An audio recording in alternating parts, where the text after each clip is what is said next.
Saudara-saudara sudah lebih mengerti Kristus? Tidak ada rahasia lebih besar dari rahasia mengerti siapa Kristus. Tidak ada iman kepercayaan agama yang lebih mendalam dari mengerti Kristus yang inkarnasi. Paulus berkata, alangkah besarnya rahasia ibadat. Ini rahasia bagi orang yang beribadat kepada Tuhan. Orang yang sungguh-sungguh mau mengerti dan penuh perasaan takut dan perasaan berbakti kepada Tuhan, dia akan mengerti, merasakan rahasia yang agung dan dalam ini. Segala bijaksana Allah Bapa, segala bijaksana alam semesta tersimpan dan berwujud di dalam diri Kristus. Dan Paulus berkata, He is made our holiness, our wisdom, our righteousness, and our redemption. Allah menjadikan Kristus sebagai kesucian kita, penebusan kita, keadilan kita, dan adalah penebusan bagi kita. Kita bersyukur kepada Tuhan. Semua agama adalah orang berdosa yang kira-kira merasa tak ada jalan keluar, perlu sesuatu jaminan supaya boleh menemukan sesuatu bahagia untuk kekal. Agama adalah satu pengharapan. Agama mengandung unsur pengharapan lebih daripada unsur kebajikan. Dan kalimat ini banyak dilalaikan oleh orang. Di dalam Immanuel Kant, agama hanya merupakan satu sistem daripada moral dan bakti. The system of moral and worship. Itu kan, saya kira kan di dalam hal ini kurang mendalam. Kalau dikatakan dengan satu tambahan yang dia sendiri pikir tapi tidak diungkapkan atau tidak dimasukkan ke dalam definisi ini, saya kira ini kelalaian kan yang paling besar. Kan seumur hidup hanya mau tahu 4 hal. Kenapa hanya 4? Bagi dia 4 hal ini paling besar. Pertama, who am I? Kedua, how can I know? What can I know? Dan ketiga, what should I do? Dan keempat, what is my hope? Kan mengatakan saya mau tahu hanya 4 hal. Lain seperti Augustinus, hanya mau 2 hal. Augustinus mengatakan, I want to know just 2 things. The first, God. And second, my soul. Saya mau tahu siapakah Allah. Saya mau tahu apakah jiwa saya. Kalau mengerti ke Allah, maka saya perlu mengerti diri. Kalau mengerti diri, saya perlu melewati pengertian tentang Allah. Dan akhirnya Calvin di dalam bukunya Institute of Christian Religion mengatakan, waktu engkau mau melihat, mengenal Allah, engkau harus mengenal diri. Waktu engkau mau mengenal diri, engkau harus mengenal Allah. Di dalam 2 ini, mana duluan, mana belakangan. Ini semua orang yang pikirannya begitu pintar, begitu jenius. Saya memasukkan baik Calvin maupun Augustinus di dalam kira-kira tidak lebih daripada 30 orang terbesar secara otak, secara jiwa, secara jenius dalam seluruh sejarah. Kalau engkau gabungkan kira-kira 600 orang paling pintar, paling hebat, kumpulkan lagi menjadi paling kira-kira 200, kumpul lagi jadi 60, kumpulkan sisa 20 orang. Engkau menemukan orang-orang yang saya sebut tadi itu begitu jenius adanya. Terlalu banyak orang kotian, terlalu banyak orang yang seperti cetakan mesin. Semua bisa belajar, semua bisa mendapatkan gelar, semua bisa akademik. Tapi yang betul menerobos sampai mengerti kedalaman daripada agama, daripada kebudayaan, supra semua intellectual achievement dari human being di dalam kultur, di dalam filsafat, itu orang genius yang besar sekali.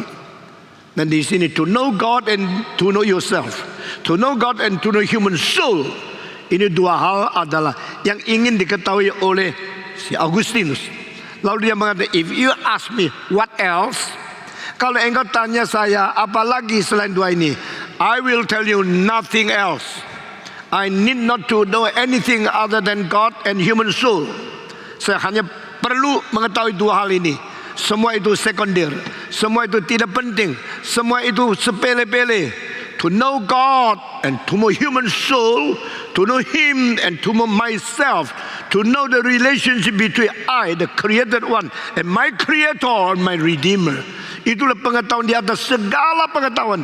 Pengetahuan yang paling penting, paling utama, paling prinsipal, paling fundamental, paling kekal, dan paling prominent, saudara-saudara. Dan mengenal Allah, justru sifat ilahi yang kita mengetahui dan yang diwahyukan oleh kitab suci justru adalah Allah Tritunggal. Nah, ini yang begitu sulit diterima oleh agama lain, belum bisa diterima oleh orang, dan juga tidak dimengerti oleh intelek yang diciptakan oleh Tuhan berdasarkan daya diri sendiri, berdasarkan kemampuan kapasitas yang diberikan Tuhan di dalam mencipta kita sebagai intellectual being. Manusia tak mungkin secara inisiatif, secara sendiri bisa menemukan semua penerobosan ini. Hanya di dalam rahasia yang disimpan di dalam inisiatif wahyu Tuhan yang di dalam kitab suci. Orang yang mempersamakan semua kitab agama dengan kitab suci sebagai wahyu Allah, itu orang yang tidak benar. Saudara-saudara, Allah memberikan wahyu yang tidak mungkin self-contradict. Allah kalau mengwahyukan sesuatu, tak mungkin dia wahyukan kepada yang lain lalu supaya mereka berbentur. Itu adalah Allah yang sendirinya inkonsisten. Allah yang konsisten, yang prominent, yang kekal, dan yang self-sufficient adalah never self-contradictory. Kitab suci yang diwahyukan Tuhan sudah mengandung semua hal mengenai yang hidup dan yang ibadat. All things concerning godly, all things concerning worship, all things concerning the holiness of God. Semua mengenai ibadah, mengenai hidup kekal, mengenai rahasia Tuhan sudah diwahyukan secara komprehensif, secara lengkap dalam kitab suci. Tak usah tambah lagi. Maka tidak bisa orang Kristen mempersamakan semua kitab agama yang lain sejajar dan setara dengan kitab suci. Kitab suci adalah satu-satunya buku, tak ada bandingnya, yang berbicara tentang dari mana alam semesta dan akhirnya ke mana. Kitab suci agama lain tidak pernah mungkin mengatakan ini. Where is the universe from and where will the cosmos go in the end? Dari mana alam semesta? Ciptaan. Dari mana akhirnya? Penghakiman Tuhan Allah. Kalau agama lain, apalagi yang lebih lambat dari Kristen, mempunyai unsur-unsur ini, hanya kopi daripada kitab suci saja. Kitab suci dari ayat pertama, kalimat pertama, dari permulaan Allah menciptakan langit dan bumi. Konsep creation, creatio ex nihilo, adalah salah satu konsep yang paling besar yang diberikan sumbangsi di dalam kitab suci kepada seluruh kebudayaan manusia. Dan saya anggap ini one among the 5 greatest contribution of a Jewish or the Jewish culture to the world. Kebudayaan Yahudi memberikan sumbangsi terbesar di dalam 5 hal. Yang pertama, Allah itu pencipta. Saudara-saudara, Allah selain mencipta, Allah menebus. Nah, ini di agama lain sudah tidak ada. Tidak ada agama yang menganggap Allah itu penebus, mencipta, pemelihara, pengasihan, pemberikan pengampunan dosa, Ramania, Rahimnia, itu ada. Tapi Allah mencipta lalu menebus. Menebus berarti membereskan yang sudah salah daripada yang dicipta. Bukan dia cipta salah, yang dicipta sudah salah jalan. Created one defect, Christian have the shortcoming. Pada yang dicipta itu, kenapa yang dicipta tidak bisa sempurna seperti Allah? Allah yang sempurna tak mungkin mencipta sesuatu sama kualitas dengan yang pencipta itu sendiri. Nah, ini kalimat ditunjukkan oleh Leibniz, orang filosof dari Jerman. God cannot create something as perfect as He Himself. Itu tidak mungkin. Loh, kalau gini Allah bukan maha kuasa.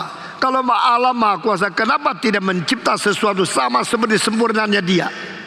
Leibniz memberikan debat, kalau Allah yang sempurna bisa menciptakan sesuatu yang sama sempurna seperti Dia, itu berarti Allah bisa mencipta Allah. Itu tidak mungkin. Kalau Allah bisa menciptakan Allah, juga berarti Allah itu mungkin dicipta, selain Dia adalah pencipta.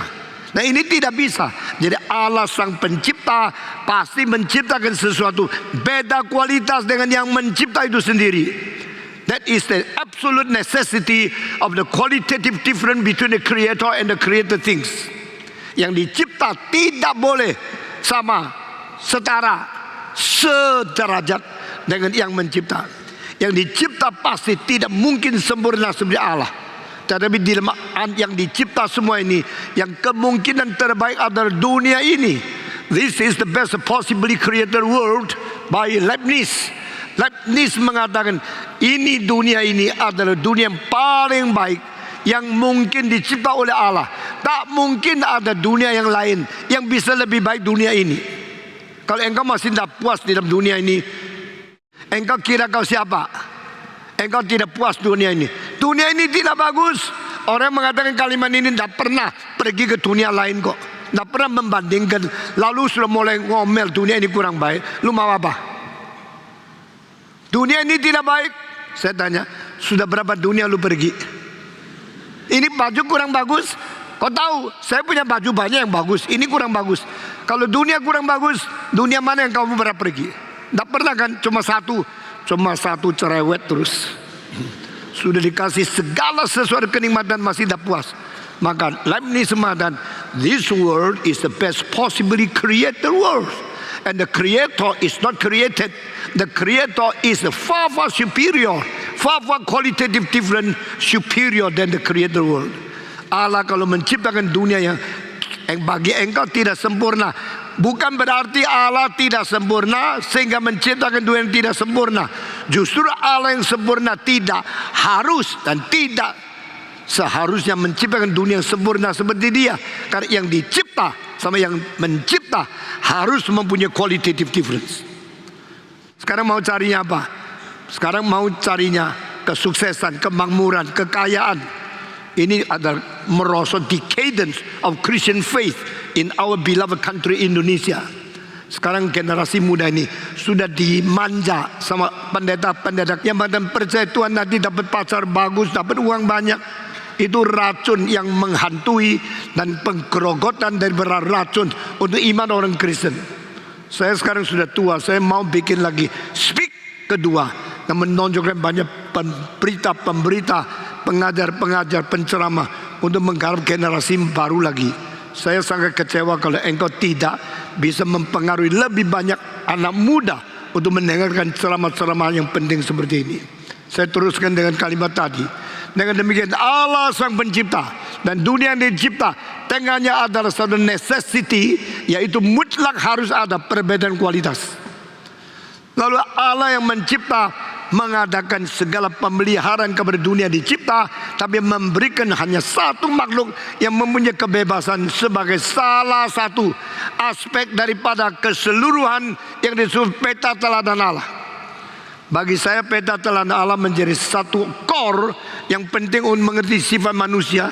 Dan di dalam penginjilan saya yang diberkati oleh Tuhan, berdasarkan kamu mempunyai dignitas, mempunyai sifat yang begitu tinggi, tapi kau sudah merusakkan. Tetapi Tuhan mau menebus engkau, baru penginjilan itu berjalan dengan baik.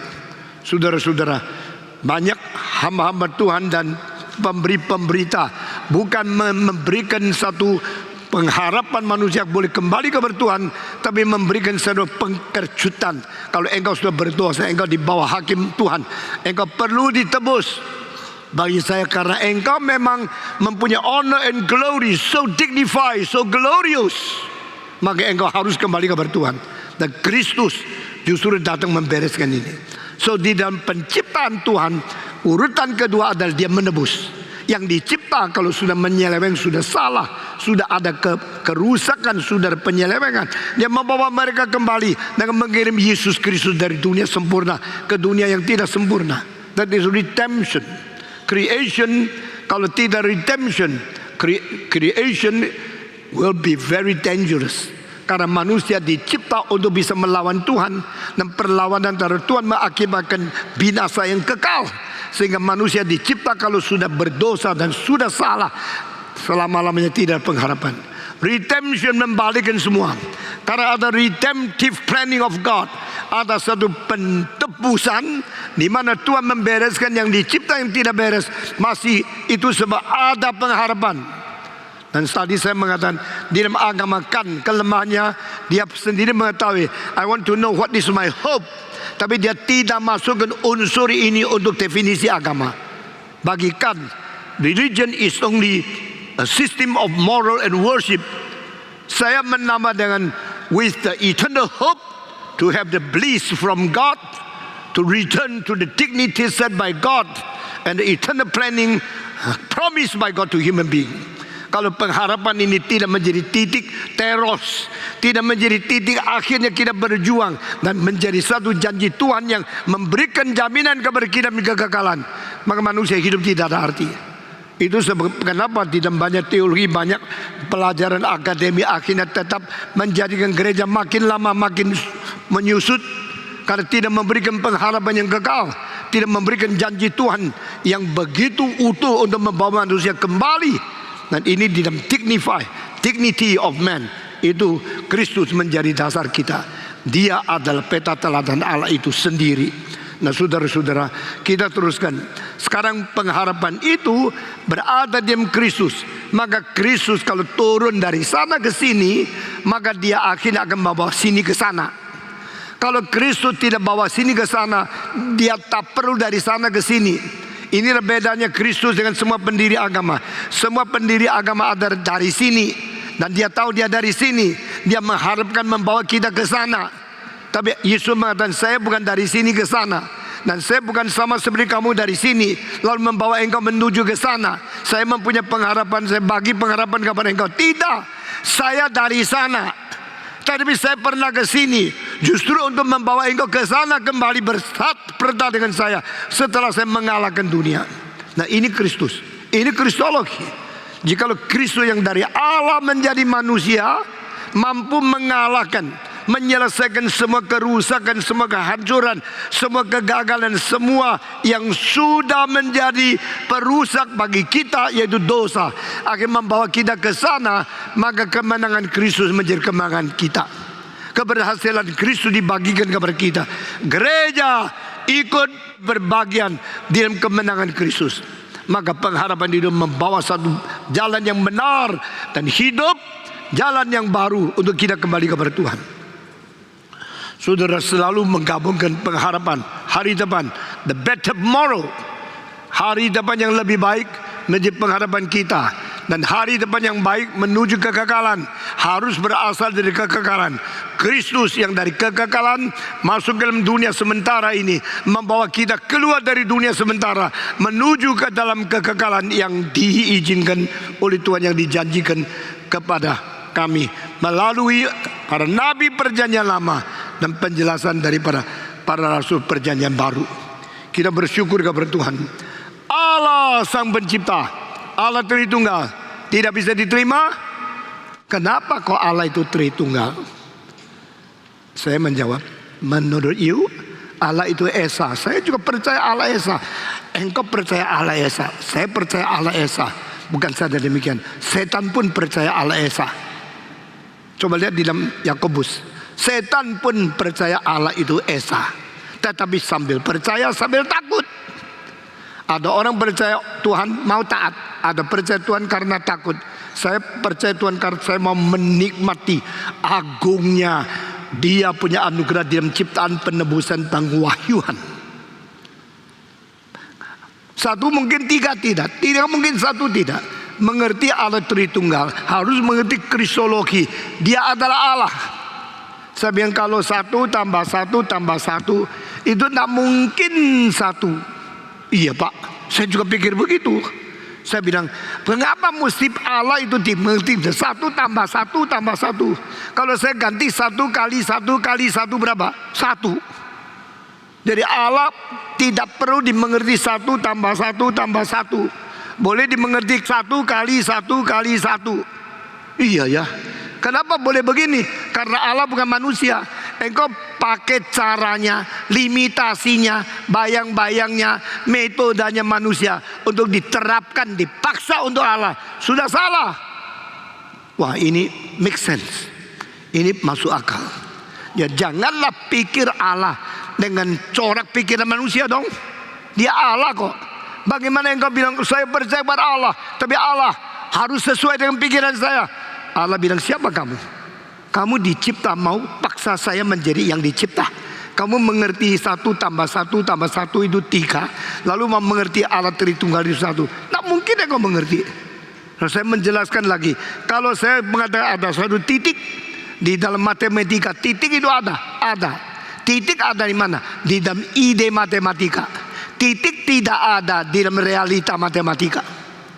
I believe there's a point. Yes. Saya tanya, how big is your point? You punya titik berapa besar? Lingkarannya berapa? Diameter berapa? Titik. Engkau titik ada titik. Titik ada enggak? Saya mengatakan titik tidak pernah ada. Titik ada di dalam ide, titik tidak ada di dalam realita. Kalau titik ada di realita, mari kita besarkan titik itu sampai 1000 kali, menjadi bukan titik, menjadi kue gede. Saudara, titik adalah titik karena itu ide, itu bukan fakta, itu bukan realita. Titik kalau ada realita, mari kita besarkan. Saya sekarang kalau lihat dah jelas, aduh surat tulisannya kecil, saya suruh teman saya foto pakai handphone. Sudah foto saya besarin. Oh tahu itu kira-kira tulisan apa. Kalau pakai mata ini nggak lihat.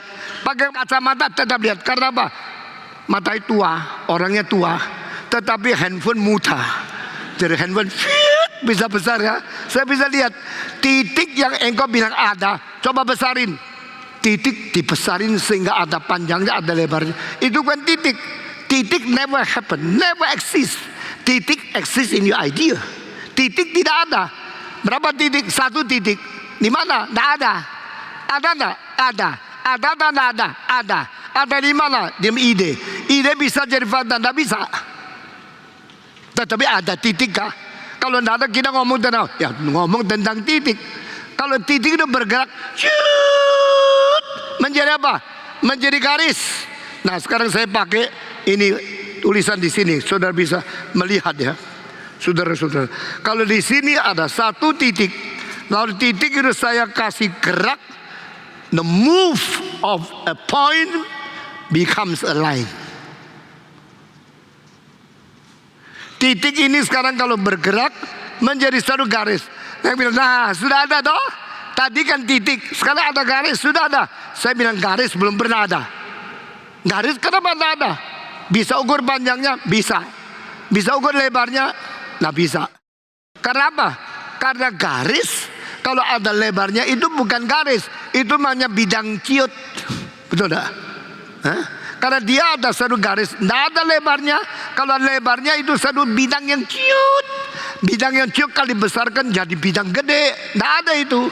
Maka saya bilang gerak lagi. Lalu garis ini kalau digerak lagi, dia bukan garis, menjadi apa? Menjadi bidang. Nah sekarang sudah ada. Kau tahu kan?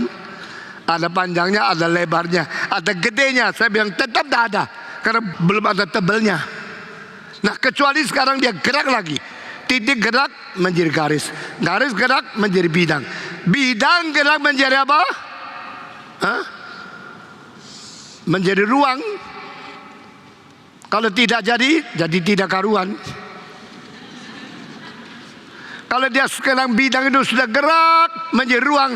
Sekarang saya tanya, ruang itu ada tidak? Ada. Yang satu-satunya ada itu ruang. Karena titik itu ide. 1. Garis itu ide. 1. Bidang itu ide. 1. 3 ini semua adalah 3 ide yang tidak ada. Tetapi kalau titik itu sebagai permulaan menjadi garis 1. Lalu menjadi lebar 1, menjadi tebal 1, 1 kali 1 kali 1 jadi 1 3 berat. Dengan demikian ini ada tidak? Ada. Saya boleh mengerti dengan loncatan pengertian sebegini. Coba bayangkan, ini tidak ada di buku apapun ya. Ini original Stephen Tong. Kalau mau kutip silakan bilang ambil dari Stephen Tong. Nah, ambilnya curi atau tapi copyright saya tidak tahu. Pokoknya banyak orang copy orang lain, ditanya mana copyright, dia mengatakan copy is right gitu ya. Saudara-saudara, nah ini 1 kali 1 kali 1 itu adalah 1, tetapi dia adalah 1 kubik. Ini betul-betul ada karena bisa diukur tingginya, panjang, lebarnya. Saya membayangkan dengan pengertian yang begitu sederhana, Allah ide dia esa itu ada di dalam konsep Tidak ada di realita. Allah yang sungguh-sungguh Allah Tritunggal, Allah Bapa, Allah Anak, Allah Roh Kudus, itu betul-betul ada di dalam konkret. Dan ketiga ini menjadi sesuatu entitas, menjadi sesuatu realita yang berhubungan satu dengan lain. Saudara-saudara sekalian, dan di dalam Alkitab yang mempunyai bentuk 1 kali 1 kali 1 itu 1, cuma 2 kali ditulis. 1 kali di dalam bait Allah ada tempat maha suci yang tingginya, panjangnya, lebarnya itu sama. Lalu disambung dengan tinggi, panjang, lebar yang 2 kalinya itu ada tempat suci, tempat maha suci. Dan tempat maha suci adalah tempat di mana bait Allah menyimpan peti perjanjian untuk menyatakan persatuan Allah dengan manusia. Ini konkret ada. Jadi saya percaya sebenarnya yang disebut sama panjang, sama lebar, sama tinggi, sama satu itu yang dicatat di perjanjian lama cuma satu. The Holy of the Holiest. Suci yang paling suci itu tempat Allah bertemu dengan manusia. Lalu di perjanjian baru di dalam Wahyu, kota suci yang 4.000 kaki, 4.000 kaki, 4.000 kaki itu tetap sama. 1 kali 1 kali 1. Panjang, lebar, tinggi sama. Ini cuma 1 kali. Di dalam perjanjian baru itu semua sama. Tuhan menyertai kita. Jadi Allah yang sejati adalah Allah yang menyertai manusia. Allah yang sejati adalah Allah Tritunggal, Allah Bapa, Allah Anak, Allah Roh Kudus adalah satu yang bertiga pribadi. Seperti 1 kubik bertiga pinggirannya. Yang disebut panjang, yang disebut lebar, yang disebut tinggi, itu 3 sama. Sama tetapi bukan 3, tetap 1.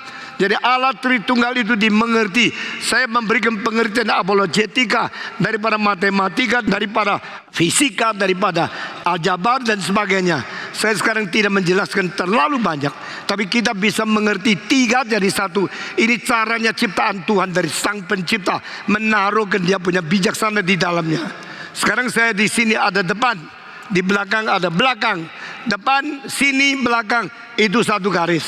Tapi terbagi 3 bagian. Di depanku belum ada, di belakangku sudah lewat. Yang ada sekarang saya sedang mengalami okupansi saya di sini. Saya di kiri, saya di kanan, dan saya di tengah.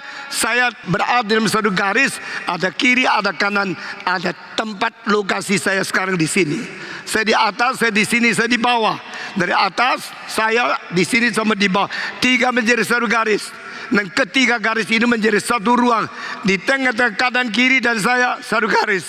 Di tengah-tengah depan belakang saya 1 garis. Di tengah atas diri dan saya bawah itu 1 garis. 3 ini kumpul di dalam 1 titik. Ini satu yang real, yang ada. Allah Bapa, Allah Anak, Allah Roh Kudus, 3 pribadi menjadi 1 Allah. Kemungkinan bisa dimengerti seperti ini. Jangan dimengerti sebagai 1 tambah 1 itu tambah 1 adalah 3. Tak mungkin menjadi 1. Pikiran itu terlalu sederhana. Saudara-saudara, tidak ada satu hal yang tidak mungkin dijawab. Tapi kenapa kita sampai sekarang belum dapat jawaban? Karena otak kita terlalu kecil mengerti. Yang menjawab juga terlalu kecil otaknya. Saudara-saudara, maka kita minta Tuhan terus membuka pikiran kita. Jangan mau dibius, jangan mau ditipu oleh pendeta-pendeta yang tidak mau belajar, juga tidak mau memberikan penjelasan kepada engkau. Akhirnya dia sendiri tidak ngerti. Dia harapkan seluruh dunia tidak ngerti seperti dia. Cilakalah pendeta-pendeta seperti ini. Saya sangat sedih karena gerakan reform mampu mengisi kebutuhan kaum intelektual, tapi kaum intelektual tidak mau dengar apa yang dikatakan di sini. Berbahagialah engkau hari ini di sini. Dan engkau bukan tugas yang menerima begitu saja. Engkau harus pergi mentaklukkan banyak otak yang belum mau taat kepada Tuhan. Taklukkan banyak otak yang masih liar di luar anugerah Tuhan. Sendiri mesti belajar. Kalau ada seminar yang baik, kalau ada buku yang baik, ada kelas teologi yang baik, ikutilah. Sehingga kamu tidak ketinggalan. Dan karena ketinggalan kamu mengakibatkan seluruh zaman ikut kamu ketinggalan. Dan pemuda-pemudi yang ingin melayani Tuhan sendiri tidak mau belajar, lalu pikir engkau sudah hebat, sudah menjadi nomor 1, lalu membodohin orang lain bersama engkau. Cilakalah zaman ini. Saudara-saudara, Stephen Tong tidak lama lagi hidup di dunia. Kalau saya bisa khotbah sampai umur 85, hanya sisa 10 tahun.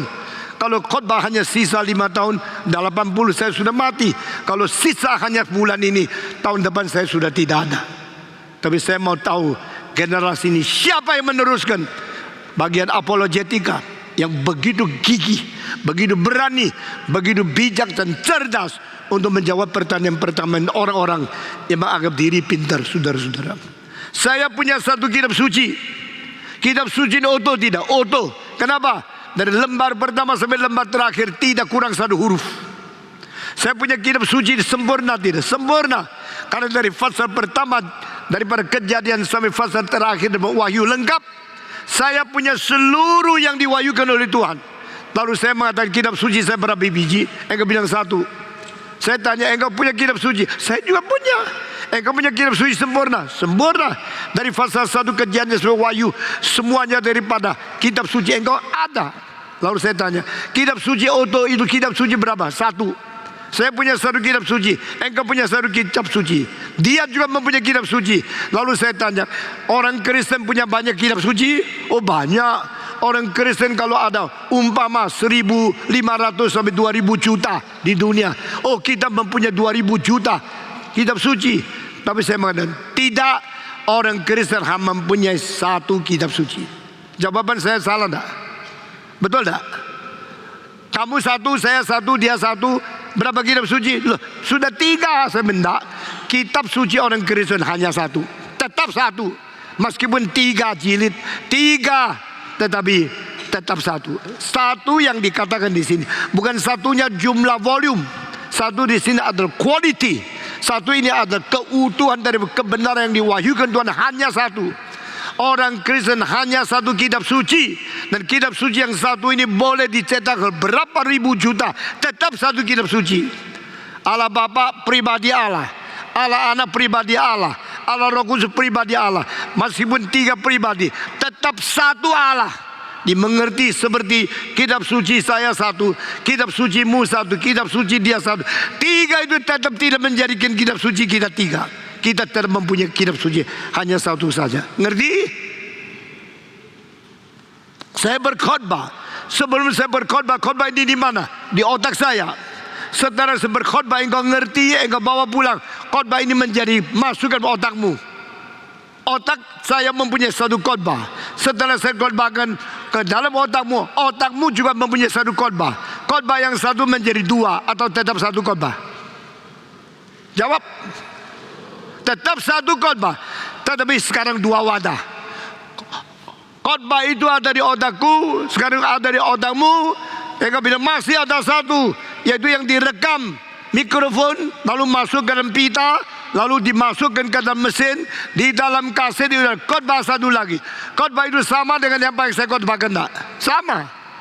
Suaranya mutu beda, karena ini suara ciptaan Tuhan, itu suara elektronik. Suara berbeda, wadahnya berbeda, ini di otak, itu di pita. Pita bisa mengisi khotbah, herannya. Lalu 1 lagi otakmu. Otakmu 1 khotbah, otakku 1 khotbah, pita 1 khotbah. 3 khotbah ada 1 khotbah. 1. Mengerti Allah Tritunggal. Tidak sulit. Ada orang Indonesia mengatakan, saya menemukan Allah Tritunggal. Waktu saya di rumah saya suami. Waktu saya setir mobil ke kantor saya supir. Sampai di kantor saya manajer. Itu Allah Tritunggal. Itu bukan Allah Tritunggal. Itu seorang ber3 fungsi, seorang ber3 jabatan. Itu bukan Allah Tritunggal. Itu manusia yang tri-tri. Di dalam dirimu engkau menjadi suami. Nah, engkau lalu menjadi supir, lalu engkau menjadi manajer.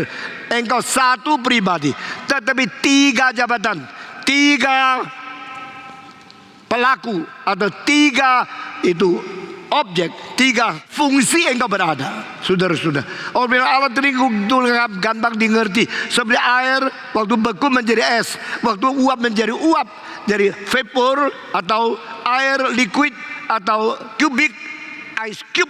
Ini 3 itu 1. Tidak, itu 1 yang berbeda. 3 macam situasi, 3 macam corak. Itu namanya modalisme. Itu ditemukan oleh orang namanya Sabellius, nama Sabellianisme. Ya, ini Sabellianisme atau modalisme itu bukan Allah Tritunggal. Allah Tritunggal bukan Allah Bapa turun ke dunia jadi anak, sudah naik lagi kembali lagi jadi Allah Roh Kudus. Itu namanya seorang lakon pakai 3 baju. Itu bukan Allah Tritunggal. Allah Bapa pribadinya lain sama Allah Anak. Allah Anak pribadinya lain sama Allah Roh Kudus. Allah Bapa, Allah Anak, Allah Roh Kudus dari kekal 3 pribadi. Lalu 3 pribadi ini, pribadi kedua rela datang ke dalam dunia menjadi manusia. Firman menjadi daging, Allah menjadi manusia. Allah bersalut dan berada di dalam dunia yang diciptakan dengan sesuatu tubuh dan jiwa manusia, lengkap sebagai satu manusia yang utuh. Dia adalah inkarnasi. Dan ini adalah pribadi kedua. Ini namanya kristologi. Mengenal kristologi adalah mengenal perwujudan Allah di dalam dunia manusia. Sang pencipta masuk ke dalam dunia yang dicipta. Sang pencipta menampakkan diri di dalam keutuhan sebagai manusia seperti yang dicipta. Itu saudara-saudara. Dan Kristus, apa yang digenapi di dalam sejarah untuk mewujudkan apa yang direncanakan di kekekalan, ini adalah satu rahasia yang besar. Sehingga di dalam rahasia ini, di dalam iman kepercayaan seperti ini, di dalam fondasi ini, kita mendapatkan titik kontak kembali kepada Tuhan Allah. In between God and human being, there's a contact point. And contact point is to unite the created and the creator. Yang dicipta sama yang mencipta itu kontak di dalam satu titik. Di dalam satu diagram saya menggambarkan seperti ini. Saudara coba lihat dengan baik-baik. Kalau ini adalah sejarah, titik ini alfa, titik ini omega. Antara alfa dan omega ada satu garis. Lalu di sini ada satu titik pusat. Ini adalah titik rahasia, di mana sebelumnya namanya BC, sesudahnya namanya AD, Anno Domini, tahun dari Tuhan yang sudah inkarnasi, tahun sebelum Kristus datang ke dunia. BC AD, atau orang yang tidak mau sebut Yesus sebagai Tuhan, mereka mengatakan ini adalah common era. Common era, yaitu tahun yang semua terima dari mana kalau Yesus tidak datang. Nah, sebelum alfa ini apa? Sesudah omega ini apa? Alfa sama omega bisa disusutkan akhirnya menjadi satu titik. Kalau bisa, berarti titik ini menjadi pokok. Ini mau dilingkar ke atas, ini lingkar ke atas, lalu ini disusutkan lagi menjadi titik kayak begini. Kalau begini, maka sebelum titik ini sama sesudah titik ini adalah eternity before and eternity after Christ.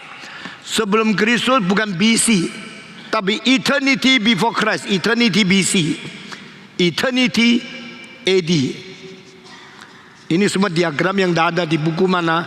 Nah, dari sini kalau ini adalah satu titik yang diperkembangkan menjadi titik yang alfa dan omega itu menjadi lingkar. Saudara-saudara, alfa tadi di sini, omega di sini, tapi dua titik kalau menjadi satu titik, bergaris ini harus lingkar kan? Kalau tidak bisa ini, tidak bisa sama ini kan?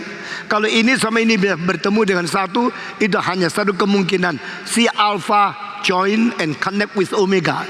Kalau alpha point sama omega sudah bertemu, garis ini tidak lagi lurus tapi menjadi bundar. Itu seperti kalungmu atau seperti gelangmu, ada titik permulaan dan titik akhir bertemu. Nah, ini adalah sekaligus alpha sekaligus omega. Pada waktu Yesus mengatakan I am alpha, I am omega, berarti seluruh alam semesta mulai dari saya dan akhir pada saya. Engkau tidak bisa lepas dari saya. Nah, kalau ini adalah satu titik yang menggabungkan alfa dan omega menjadi satu, maka saya mau tanya, sebelum ini apa? Sesudah ini apa? Before Christ, eternity. After Christ, eternity. Di dalam eternity sesudah Kristus, eternity sebelum. Ini pun kalau bisa digabungkan jadi satu lingkaran lagi. Bagaimana? Ini adalah God's eternity. Karena Allah sendiri tidak perlu dibagi menjadi dua pecah. Karena Allah tidak permulaan sebelum, tidak ada akhir sebelum. Dia adalah mempunyai akhir dan awal pada diri sendiri. Semua rahasia ini saya hanya bisa memberikan diagram yang sangat sederhana seperti ini. Eternity, temporality, eternity. Eternity, temporality dibesarkan menjadi Alfa Omega. Alfa Omega digabung menjadi begini, lalu digabung dengan ini menjadi begini. Nah, sehingga di sini ada satu titik yang menggabungkan kekekalan dan kesementaraan. Titik itu adalah Kristus. Engkau mengerti rahasia kristologi, engkau mengerti seluruh alam semesta, engkau mengerti segala yang paling dalam daripada cara Allah mencipta dunia, dicipta sejarah bagaimana berkembang semua dalam Kristus. Dan Alkitab khususnya di dalam Efesus pasal 1 ayat 10, pada hari yang tertentu Tuhan akan menjadikan segala sesuatu berkembali menjadi di dalam Kristus, akan mempersatukan segala sesuatu di dalam satu titik, yaitu Kristus. Karena Kristus adalah rahasia Allah yang paling dalam, paling tinggi, paling luas, paling panjang, yang berlembaga. Berarti Allah mewujudkan diri dengan segala bijaksana yang melampaui segala marifat dan segala alam semesta menjadi satu titik, dan titik itu disebut Kristus. Christ was made our holiness, our redemption, our righteousness, and our kesucian, kebenaran, bijaksana, dan penebusan. Our redemption, our righteousness, our holiness. Ini semua di dalam satu titik bijaksana di dalam Kristus. Saudara-saudara, waktu Yesus datang ke dalam dunia 33 tahun setengah itu sebenarnya dibanding dari kekekalan yang tidak ada terbatasnya. Itu sementara itu cuma berapa puluh tahun, 33 tahun setengah. Tapi tidak ada bijaksana lebih tinggi dari apa yang dinyatakan oleh Kristus selama dia hidup di dunia ini. Tidak ada kesucian lebih melampaui dia di dalam seluruh sejarah manusia, siapapun yang pernah hidup. Tidak ada yang bisa menebus, tidak ada yang berbijaksana, tidak ada yang lebih suci, lebih adil, lebih mempunyai dikayu sune melampaui Kristus. Christ is the center point of the universe. Saya selalu bicara Allah menciptakan segala sesuatu yang kelihatan center pointnya ada di bumi. Allah mencipta dunia begitu besar, center pointnya adalah di dalam Adam, dalam hidup manusia. Allah menciptakan manusia begitu besar, center pointnya adalah gereja yang mengerti kehendak Tuhan. Yang mengerti kehendak Tuhan ada orang yang mengerti dari kekekalan Allah, menciptakan dan mentakdirkan, mempredestinasikan akan menggenapi dari creation sampai consummation. Itu adalah teologi reform. Jadi menjadi orang teologi reform, orang teolog mengerti reform. Ada orang di dalam alam semesta menikmati anugerah Tuhan di atas bumi ini. Menjadi orang di atas bumi adalah menjadi manusia yang dijadikan pusat dari alam semesta. Yang menjadi manusia mengerti teologi reform adalah orang yang mengerti kehendak Allah, rencana Allah dari kekal sampai kekal. The center point of the center point of the center point of the center point, the final center point is those who children of God who knows the will of God. Anak-anak Allah yang mengerti kehendak Allah, mengerti rencana Allah dan menjalankan kehendak Allah. Ini adalah orang yang akan kekal seperti Allah kekal, tak mungkin digoncangkan lagi. Yesus berkata, jangan kira semua orang yang sebut saya Tuhan, Tuhan semua masuk surga. Hanya mereka yang menjalankan kehendak Bapa-Ku sampai selama-lamanya hidup. Siapakah mereka? Yang dicipta, yang dipilih, yang ditebus, yang mengerti, yang belajar, yang mau bersatu dengan rencana Allah dan mau melaksanakan rencana Allah untuk seluruh alam semesta. Orang itulah berbahagia. Mengapa begitu banyak orang Kristen hanya sedikit yang mendengarkan ceramah begitu penting? Karena mereka tidak ingin mengetahui. Kenapa tidak ingin? Rasa cukup. Kenapa rasa cukup? Karena mereka bodoh. Mereka kira yang mereka dengar sudah benar dan mereka tidak mau menuntut lagi.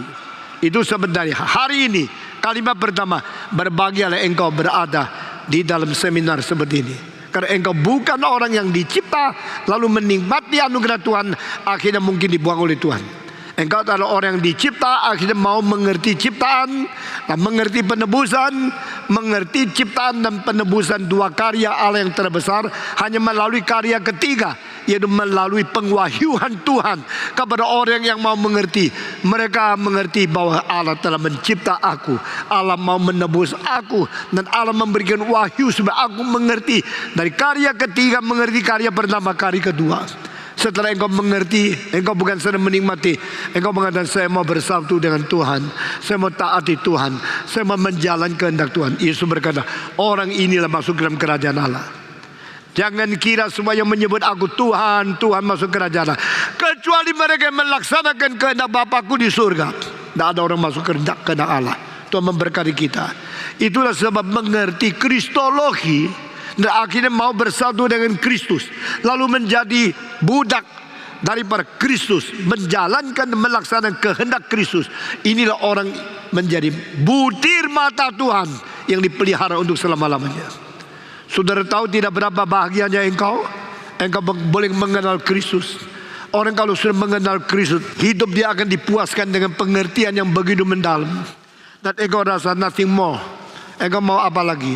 Kalau engkau hidup bisa mengenal Kristus, menjalankan kehendak Kristus, dipakai oleh Tuhan menjadi hamba-hambanya, menjadi orang yang melaksanakan kehendaknya, maka engkau sangat berbahagia. Saya kalau dipilih lagi, kalau Patong bisa jadi anak muda lagi, mau jadi apa? Jadi konglomerat? No. Mau menjadi presiden? No. I will still choose my way to be the servant of God, to do His work and to preach His word and to go to His people and to win people and bring them from the darkness to Jesus Christ. Kalau saya boleh menjadi anak muda lagi, saya akan menyerahkan diri seperti dulu, jalankan jalan yang sama seperti hari ini, menjadi hamba Tuhan untuk memberitakan firman Tuhan. Saya memberitakan firman Tuhan, saya bekerja Tuhan dengan capek luar biasa.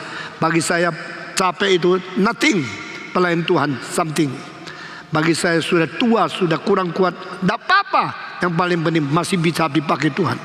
I know my will, I know my success, I know my goal of life, I know my satisfaction of my soul. Karena Tuhan menjadi titik yang paling akhir tuntutan dan kenikmatan kita hidup di dalam dunia. To know Christ, to enjoy Him. Ini adalah pengertian daripada confession daripada Westminster.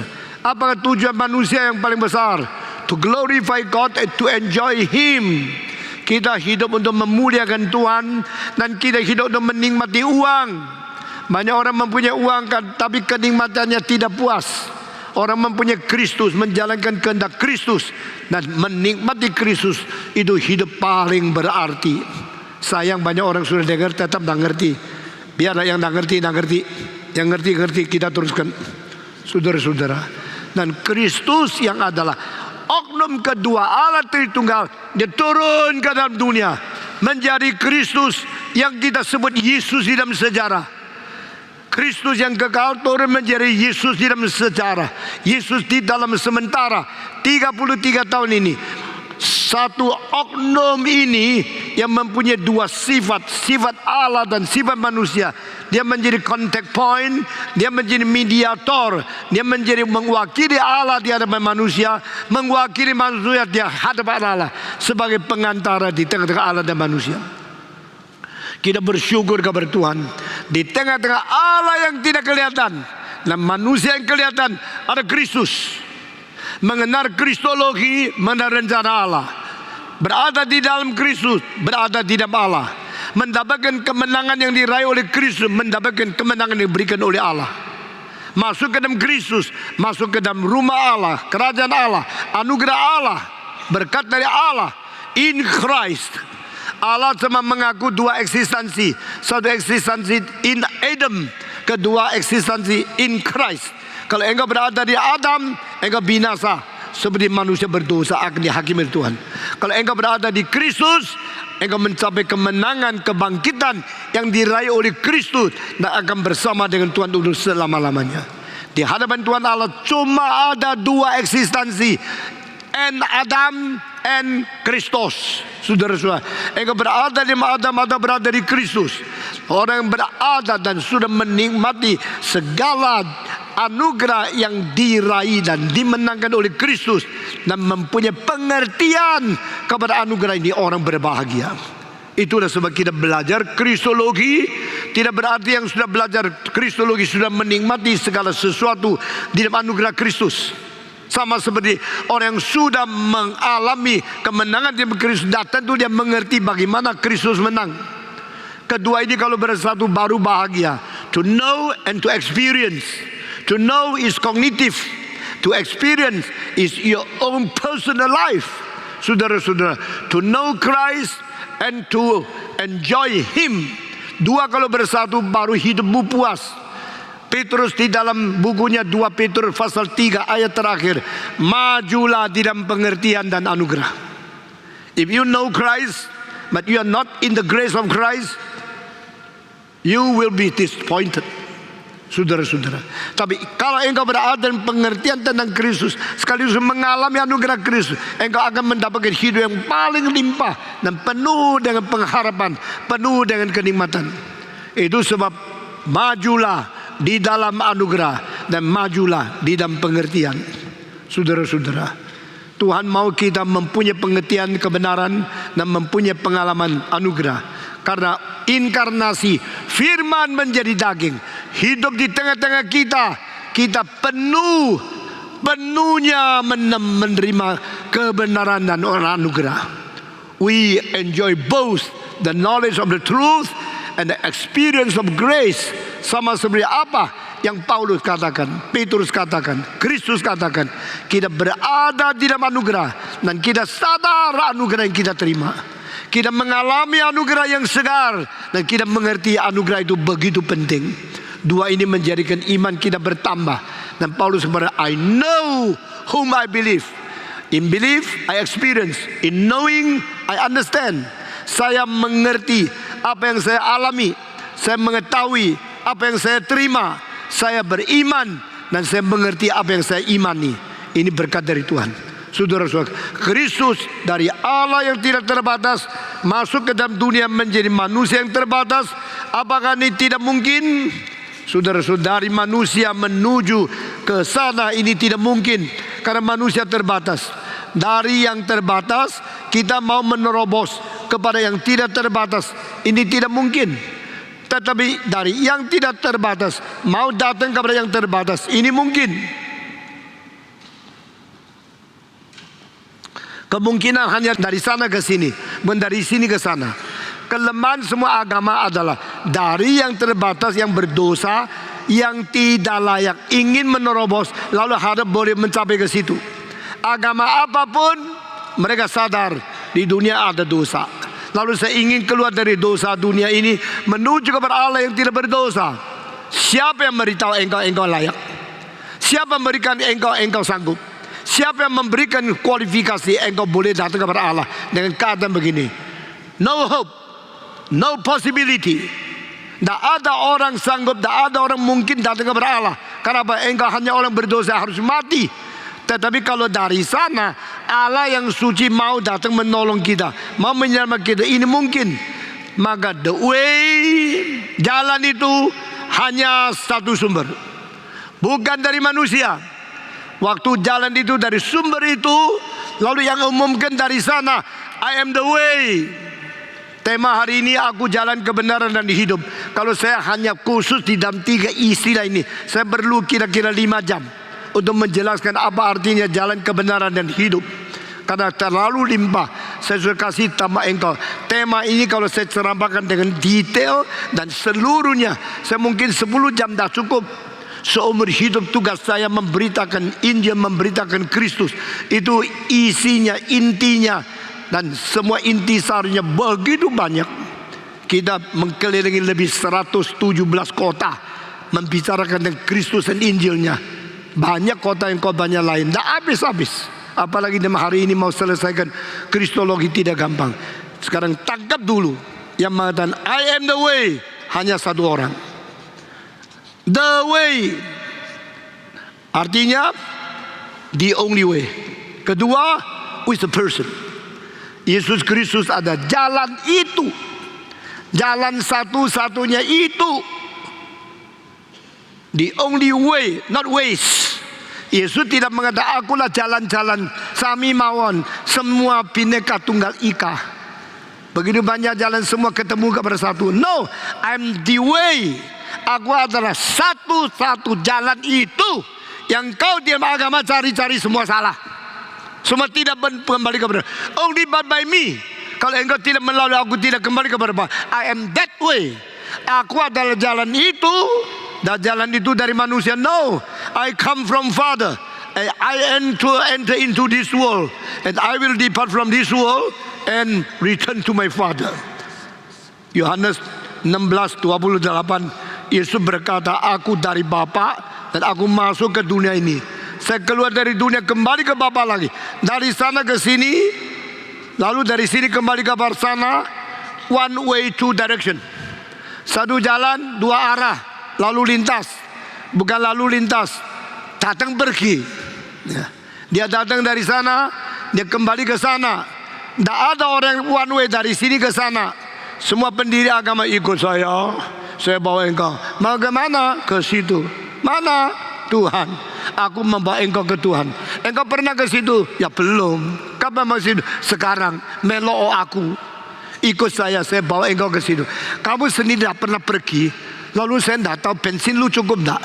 Cuma tidak tahu engkau punya STNK-nya sama engkau punya apa itu? Rebues. Apa itu bahasa Indonesia-nya? SIM. Itu masih valid tidak? Betul tidak? Siapa yang memberikan engkau? Itu surat pengemudi bisa bawa saya ke situ. Kamu dari mana? Agama-agama yang lain semua adalah pendiri-pendiri yang kira mereka bisa bawa manusia ke situ. Dengan apa? Mudah-mudahan. Apa sih mudah-mudahan? Tidak tahu bisa tidak. Kira-kira bisa. Harap bisa. Mungkin bisa. Di dalam Alkitab tidak ada mudah-mudahan. Alkitab mengatakan di mana saya berada, kamu berada. Karena aku hidup, kamu juga akan hidup. Di dalam Alkitab bukan mudah-mudahan, tapi kepastian semua. 1, 2, 3. Bukan kini yang mudah tidak mau ikut. 1, 2, 3. Bukan mudah-mudahan, tapi kepastian. I will be there with you. You will be with me. When I will be there, you also will be there. Because I live, you always live. Yesus berkata kepada perampok yang berada di kayu salib itu mengatakan, dengan sesungguh-sungguhnya, bukan dengan seragu-ragunya. Dengan sesungguh-sungguhnya aku berkata kepadamu, hari ini aku dan engkau dan aku berada di dalam Firdaus. Mudah-mudahan? No. Pasti? Yes. Inilah kristologi. Saudara-saudara, di dalam agama manusia mencari, di dalam Yesus Kristus dia mencari. Bukan manusia mencari Allah, tak Allah mencari manusia. Bukan manusia menjadi inisiator, Allah yang berinisiatif. Bukan manusia yang tidak ada pegangan, tidak ada kesucian, tidak ada kemutlakan, bisa dari sini ke sana. Tapi dia yang mutlak suci, yang mutlak jujur, mutlak benar, mutlak sempurna, mutlak maha kuasa. Inisiatif turun ke dalam dunia ini. Sudah bandingkan baik-baik. Siapakah yang memberikan jaminan kepada kita? Kristologi, karena dia jalan itu. Saudara-saudara, dan dia waktu turun ke dalam dunia, I come from my Father and enter into this world. Waktu dia datang ke dunia ini, dia bagaimana? Dia bukan dilahirkan seperti Adam, Hawa dan engkau dan saya. Dia bukan dicipta seperti manusia yang lain. Dia dilahirkan. Firman menjadi daging, Allah dilahirkan menjadi manusia. For unto us a child is born.